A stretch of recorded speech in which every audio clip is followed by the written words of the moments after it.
नमस्कार, आप देख रहे हैं आर्या न्यूज और मैं हूं आपके साथ पवन पांडे। स्वागत है आपका हमारे इस खास बुलेटिन स्वर्णिम मध्य प्रदेश छत्तीसगढ़ में। और बड़ी खबर के साथ बुलेटिन का आगाज करते हैं। मध्य प्रदेश में कोरोना वैक्सीनेशन का रिकॉर्ड बन गया है। प्रदेश में 10 करोड़ वैक्सीनेशन संपन्न हो चुके हैं और इसकी जानकारी मुख्यमंत्री शिवराज सिंह चौहान ने खुद दी है। इस लक्ष्य को पाने का श्रेय उन्होंने प्रदेशवासियों संग प्रधानमंत्री नरेंद्र मोदी को दिया है। उन्होंने कहा कि प्रदेश की जनता को कोविड-19 से सुरक्षा चक्र देने का एक अहम पड़ाव हमने पूरा कर लिया है। सीएम ने प्रधानमंत्री नरेंद्र मोदी का आभार व्यक्त करते हुए कहा कि प्रधानमंत्री के कुशल नेतृत्व में मुफ्त वैक्सीन दी गई है, उनके हम आभारी हैं। सीएम शिवराज सिंह चौहान ने कहा कि आज का दिन मध्य प्रदेश के लिए ऐतिहासिक दिन है, क्योंकि प्रथम और द्वितीय डोज को मिलाकर 10 करोड़ टीकाकरण का लक्ष्य हमने प्राप्त कर लिया है। उन्होंने कहा कि मैं इस लक्ष्य की प्राप्ति के लिए सभी डॉक्टर्स, पैरामेडिकल स्टाफ, आशा कार्यकर्ता और जनप्रतिनिधियों के प्रति आभार व्यक्त करता हूं।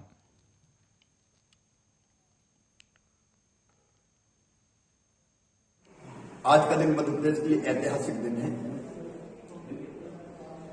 क्योंकि कुल मिला के प्रथम और द्वितीय डोज वैक्सीनेशन के टीकाकरण के हमने 10 करोड़ पूरे किए हैं।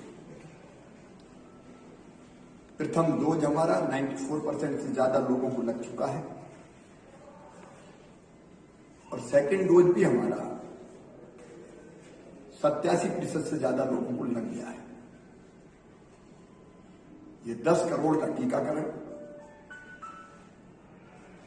कोरोना के खिलाफ लड़ाई में अपनी जनता के लिए, जनता को बचाने के लिए सुरक्षा चक्र है।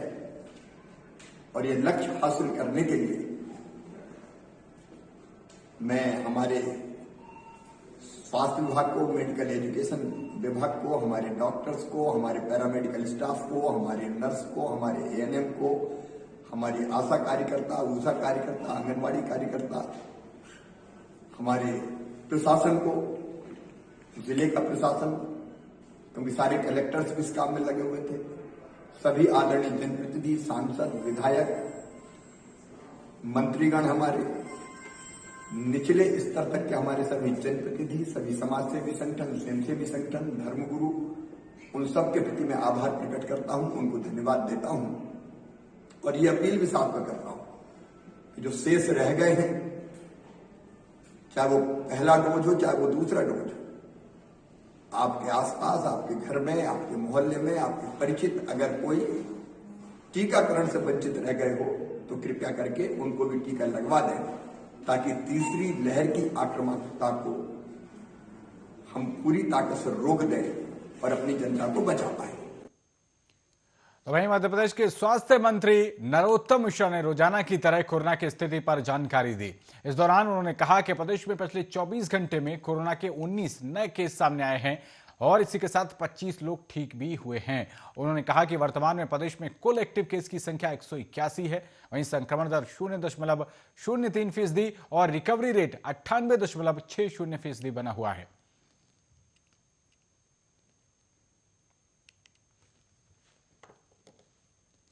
पिछले 24 घंटे में मध्य प्रदेश के अंदर 19 नए प्रकरण आए हैं, जबकि 25 लोग ठीक होकर अपने अपने घरों की ओर, अपने अपने गंतव्य की ओर गए। 181 कुल एक्टिव केस संपूर्ण मध्य प्रदेश में वर्तमान में है। संक्रमण दर हमारी 0.003% है, जबकि रिकवरी दर हमारी अभी भी 98.6 पर स्थिर बनी हुई है। पिछले 24 घंटे में 61,604 सैंपल कोरोना के लिए गए।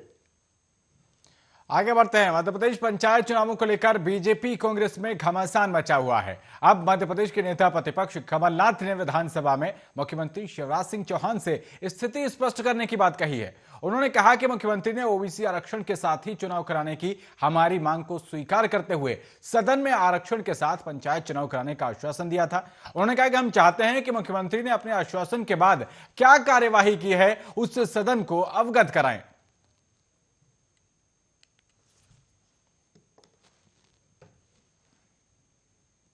मैंने शुरू में ये प्रश्न उठाया था कि जो कल मुख्यमंत्री जी ने सदन में आश्वासन दिया, ये आश्वासन की चुनाव आरक्षण के साथ, पंचायत चुनाव आरक्षण के साथ होगा। इसमें कार्रवाई की आवश्यकता है। क्या सरकारी कार्रवाई होगी, कोई क्या कानूनी कार्रवाई होगी, ये आवश्यक है। मैं तो यही चाहता हूं कि सदन में उन्होंने घोषणा करी है, कहीं बाहर नहीं करी। जो उन्होंने इसमें शुरुआत करी है पिछले 24 घंटे में, इस सदन को इसकी जानकारी दें। उनका आश्वासन से तो हम सहमत हैं, हम ही वो चाह रहे थे। मैं धन्यवाद करता हूं, उन्होंने हमारी मांग स्वीकार करी। पर सदन का हर सदस्य जो प्रतिनिधित्व कर रहा है, अपने क्षेत्र का प्रतिनिधित्व काफी, मैं सबको अवगत करा दें ताकि आज अपने प्रदेश भर के पंचायतों को भी ये सूचना मिल जाए। चुनाव प्रक्रिया शुरू हो गई है, फॉर्म भरना शुरू हो गए हैं, प्रक्रिया शुरू है, फॉर्म भरे हैं। क्या वो विड्रॉ करे, क्या वो चुनाव लड़े? ये आज जो एक ऐसी स्थिति बन गई है, इसमें मैं सोचता हूं शासन का कर्तव्य है कि इस। अगली खबर का रुख करते हैं। छत्तीसगढ़ के मुख्यमंत्री भूपेश बघेल कांग्रेस की प्रतिज्ञा रैली में यूपी पहुंचे और इस दौरान सीएम बघेल ने मंच से केंद्र और राज्य की सरकारों पर बरसते हुए किसानों, मजदूरों और महिलाओं के हक में लड़ाई लड़ने का ऐलान कर डाला। उन्होंने किसानों को दाम, मजदूरों को काम और महिलाओं को सम्मान का नारा देते हुए जुटाई गई भीड़ से यूपी में कांग्रेस की सरकार बनाने की अपील की। मंच से भूपेश बघेल ने ओबीसी वोट बैंक और किसानों को साधने की भी भरपूर कोशिश की और केंद्रीय गृह राज्य मंत्री अजय मिश्र टेनी का इस्तीफा भी मांग डाला। भूपेश बघेल ने कहा कि यूपी में लोकतंत्र नहीं, तानाशाही है, क्योंकि इस कार्यक्रम में आने के लिए उनके कार्यकर्ताओं से जिला प्रशासन ने लिखित में लिया है कि वो तिकोनिया कांड और किसानों की बात का जिक्र अपनी सभा में नहीं कर सकते। उन्होंने कहा कि योगी सरकार में पुलिस अफसरों को गुंडा बनाया गया है। योगी सरकार पर भड़कते हुए उन्होंने कहा कि यूपी में लोकतंत्र नहीं बल्कि तानाशाही है। वहीं मंच से उन्होंने कहा कि तिकोनिया कांड की उन्होंने चर्चा की और टेनी के इस्तीफे की भी मांग की। साथ ही कहा कि अब जिला प्रशासन जो चाहे वो कर सकता है।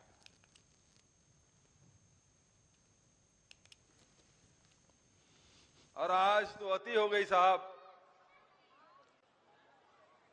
जब ये कार्यक्रम का आयोजन कर रहे थे भाई अभिषेक पटेल और यहां जिला कांग्रेस कमेटी के अध्यक्ष, तब कलेक्टर ने क्या कहा, आप यहां सभा नहीं कर सकते।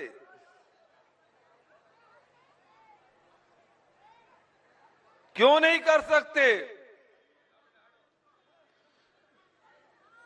बहुत होने के बाद उन्होंने कहा सभा तो आप कर सकते हैं, लेकिन लखीमपुर खीरी की घटना का उल्लेख नहीं कर सकते। आप किसानों की बात नहीं कर सकते।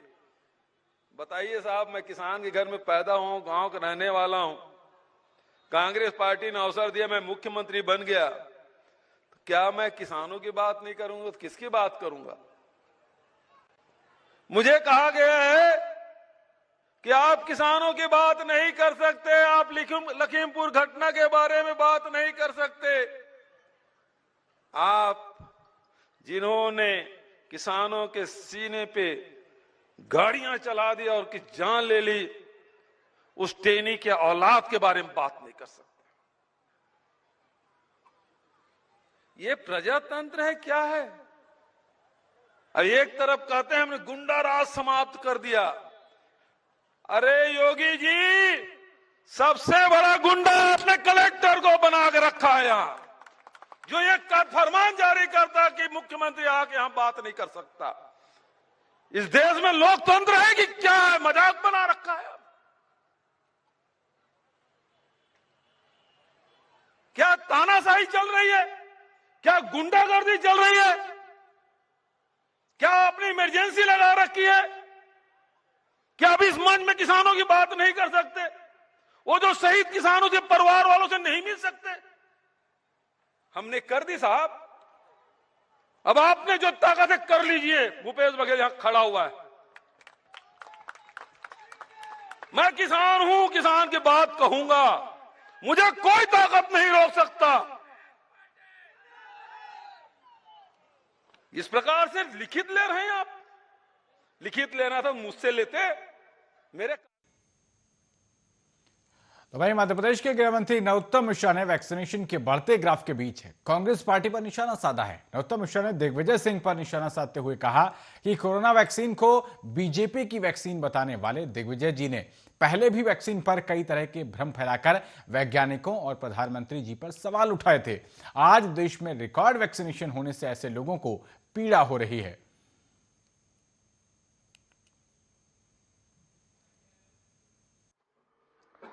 ये वही दिग्विजय सिंह जी हैं या ये वही लोग हैं बाबा और चचा वाले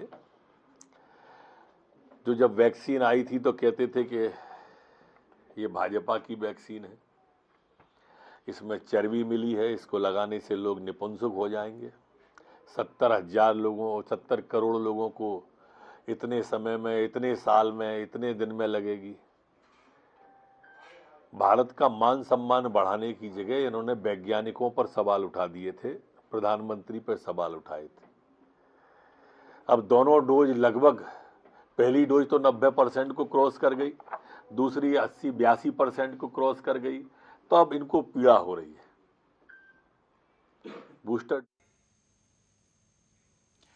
आगे बढ़ते हैं। छत्तीसगढ़ के 15 नगरीय निकायों में हुए चुनाव की मतगणना शुरू हो गई है। करीब 2000 कर्मचारी 600 मेजों पर वोटों की गिनती कर रहे हैं और इसी गिनती से करीब 1393 उम्मीदवारों के भाग्य का फैसला होना है।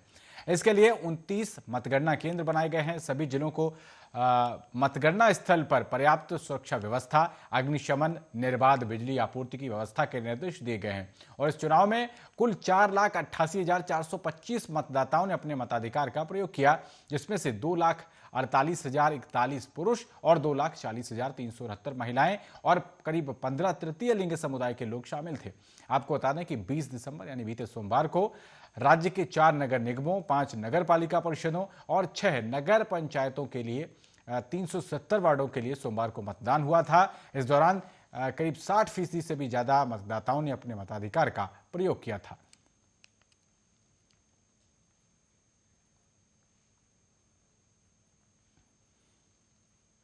उधर पिछले कुछ दिनों से बस्तर संभाग में नक्सली गतिविधियां काफी बढ़ गई हैं। नक्सली आए दिन या तो आईईडी ब्लास्ट करने की कोशिश कर रहे हैं या फिर विकास कार्यों में लगी गाड़ियों को आग के हवाले कर रहे हैं। बीती रात भी नक्सलियों ने बीजापुर में कई गाड़ियों में आग लगा दी। आबापल्ली से बासागुड़ा के बीच मुरदोंडा के पास नक्सलियों ने इस घटना को अंजाम दिया है।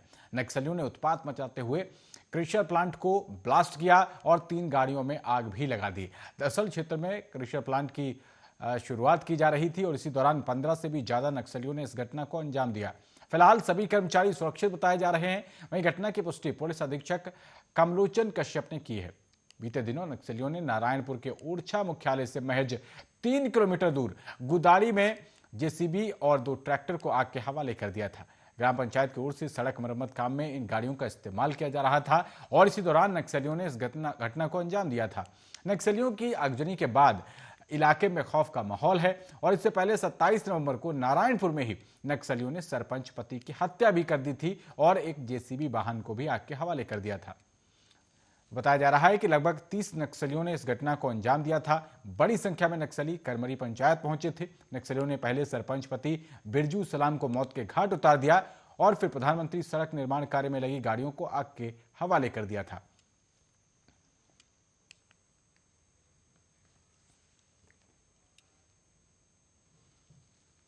आगे बढ़ते हैं। धरना, जुलूस, हड़ताल, बंद, दंगा या व्यक्तियों के समूह द्वारा पत्थरबाजी, आग लगाने या तोड़फोड़ से सरकारी या निजी संपत्ति को नुकसान पहुंचाने वालों पर अब वसूली की जाएगी।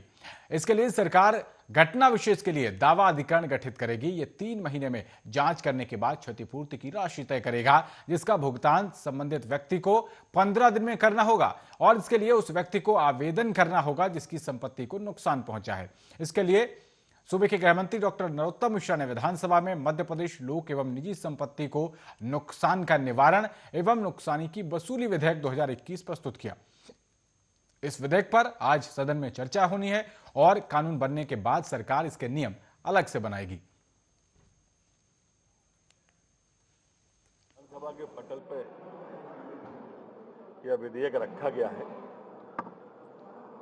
जो लोग शासकीय संपत्ति को, सार्वजनिक संपत्ति को निजी संपत्ति को, व्यक्तिगत संपत्ति को नुकसान पहुंचाते हैं किसी आंदोलन में, किसी प्रदर्शन में, किसी जलूस में, ऐसे लोगों के खिलाफ कठोर कानून बनाने का मध्य प्रदेश की सरकार ने तय किया है। जैसे हमारे उज्जैन के अंदर 25 दिसंबर को पिछली साल घटना हुई, जैसे 1 अप्रैल को इंदौर में घटना हुई, डॉक्टर लोग इलाज करने गए और उन पर पत्थर फेंके, जबकि उस समय भयानक कोविड का संकट था। लोगों की जान बचाने जो गए थे उन पर ही पत्थर फेंक दिए।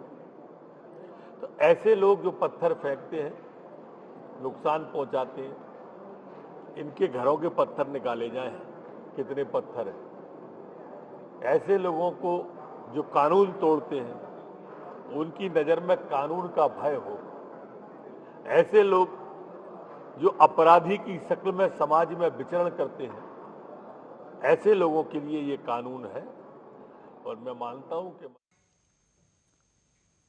उधर ओडिशा से गांजे की तस्करी कर मध्य प्रदेश ले जा रहे 4 आरोपियों को पुलिस ने गिरफ्तार किया है। पुलिस ने आरोपियों के कब्जे से 2 क्विंटल गांजा बरामद किया है और तस्करी में इस्तेमाल किए जा रहे 3 कार को भी पुलिस ने जब्त किया है।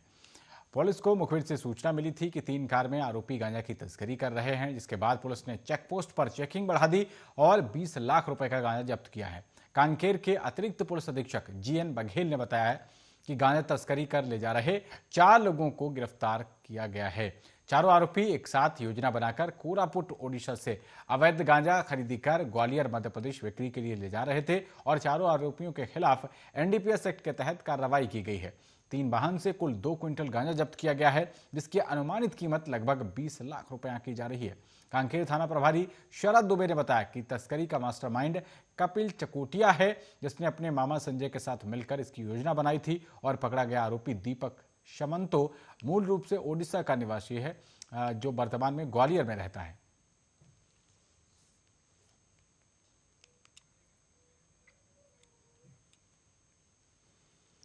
आगे बढ़ते हैं। देश में लिंचिंग पर चल रही बहस के बीच मध्य प्रदेश के गृहमंत्री नरोत्तम मिश्रा ने राहुल गांधी पर पक्षपात का आरोप लगाया है। उन्होंने कांग्रेस को कटघरे में खड़ा करते हुए कहा कि 1984 के सिख विरोधी दंगों में कांग्रेस के लोगों ने देश में मॉब लिंचिंग की शुरुआत की थी। तुष्टीकरण की राजनीति करने वाले राहुल गांधी जी को चुनाव के समय उत्तर प्रदेश में तो मॉब लिंचिंग दिखाई दे रही है, लेकिन केरल में नहीं, जहां भाजपा कार्यकर्ताओं को बेरहमी से मारा गया।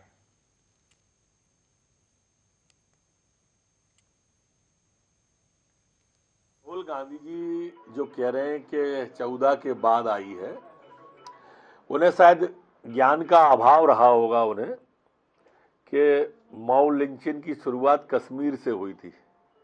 84 के दंगों में कांग्रेस के लोगों के द्वारा मॉब लिंचिंग की शुरुआत हमारे सिख भाइयों का कत्लेआम करके की थी। मैं उनके ज्ञानवर्धन को नहीं कह रहा हूं, पर उन्हें मॉब लिंचिंग सिर्फ यूपी में ही दिखाई देती है चुनाव को देख के, केरल में दिखाई नहीं देती होगी। केरल में एक एक कार्यकर्ता के 84 घाव लगे हुए हैं, छेद कर दी, पूरी छलनी बना दिया शरीर को। केरल के बारे में ये नहीं बोलेंगे। यही तो इनकी तुष्टीकरण की राजनीति है। और उधर बिलासपुर के तालापारा इलाके के लोगों ने पानी की मांग को लेकर सड़क जाम कर दी। यहां पिछले 15 दिनों से पानी की सप्लाई रोकी गई है और टैंकर भी रोज नहीं भेजा जा रहा है। तालापारा में डायरिया का प्रकोप फैला था, जिसके बाद पानी का सैंपल लेकर जांच के लिए भेजा गया है और अब तक जांच रिपोर्ट भी नहीं आ पाई है। पानी की सप्लाई भी शुरू नहीं की गई है और पानी की सप्लाई नहीं होने से तालापारा के निवासी गुस्सा हो गए हैं। पार्षद से धक्का मुक्की करने लगे वो और बिलासपुर के डायरिया प्रभावित क्षेत्रों की पानी सप्लाई पाइप को बंद कर देने से तालापारा क्षेत्र में पानी की समस्या गहरा गई है। सुनवाई नहीं होने पर वार्डवासियों ने तालापारा बस्ती की सड़कों पर उतरकर धरना प्रदर्शन कर दिया है और सड़क जाम होने से लोगों को काफी समस्याओं का सामना करना पड़ा। जानकारी लगते ही वार्ड पार्षद मौके पर पहुंच गए और पार्षद के आते ही पानी की समस्या से जूझ रहे वार्डवासियों ने उन्हें घेर लिया और धक्का मुक्की करने लगे। पार्षद ने जल विभाग से संपर्क कर तत्काल पानी का टैंकर भेजने की बात कही। पार्षद ने नगर निगम के जल विभाग के अधिकारियों को चेतावनी दी है कि जल्द ही अगर पानी का टैंकर नहीं भेजा गया तो वो खुद धरने पर बैठ जाएंगे। पार्षद की चेतावनी का असर भी हुआ और निगम का पानी टैंकर तत्काल मौके पर पहुंच गया। तालापारा वार्ड के स्थानीय लोगों ने बताया कि पिछले 15 दिन से वे पानी की समस्या से जूझ रहे हैं। कई बार वे पार्षद को समस्या की जानकारी उन्होंने दी, लेकिन उनकी समस्या का समाधान नहीं किया गया तो वे मजबूर होकर सड़क जाम करने बैठ गए। पार्षद से लोगों ने जल्द से जल्द पेयजल की समस्या को ठीक करने की मांग की है।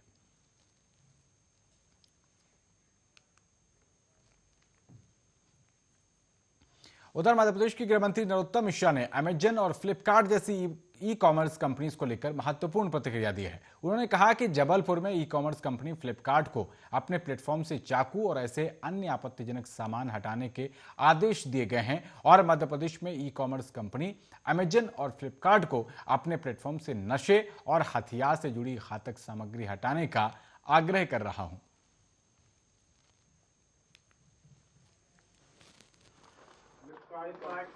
ये फ्लिपकार्ट कंपनी है या अमेजन कंपनी है जो ई कॉमर्स का प्लेटफॉर्म है।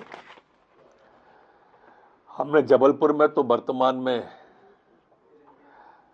जो फ्लिपकार्ट कंपनी है उसको ये चाकू और इस तरह के आपत्तिजनक सामान अपने स्क्रीन से हटाने के आदेश कर दिए। लिखित में आदेश उनको भेज भी दिया है। संभवतः उनने हटा दिया होगा, नहीं हटाएंगे तो हटवा देंगे। और संपूर्ण प्रदेश में अब मैं इस तरह की घातक चीजें, चाहे वो नशे से जुड़ी हुई हो, चाहे हथियार से जुड़ी हुई हो, अमेजन कंपनी हो या फ्लिपकार्ट कंपनी हो, इन सबको मैं आग्रह कर रहा हूं कि ये अपने अपने स्क्रीन से हटा दें, अन्यथा फिर हम आगे बढ़ते हैं। मध्य प्रदेश के गुना जिले में पुलिस ने निवेशकों के साथ धोखाधड़ी करने वालों के खिलाफ मुहिम छेड़ दी है। इस सिलसिले में 2 केस दर्ज करके 6 लोगों के खिलाफ गिरफ्तारी वारंट जारी किए गए हैं। इनमें सहारा कंपनी के deputy manager worker JB Rai, deputy managing worker OP Srivastava, Guna के मैनेजर शंकर चरण श्रीवास्तव और शिवाजी सिंह शामिल हैं। गुना के एसपी राजीव कुमार मिश्रा ने बताया है कि पुलिस ऑनलाइन फ्रॉड और निवेशकों के साथ धोखाधड़ी के मामले में विशेष अभियान चला रही है।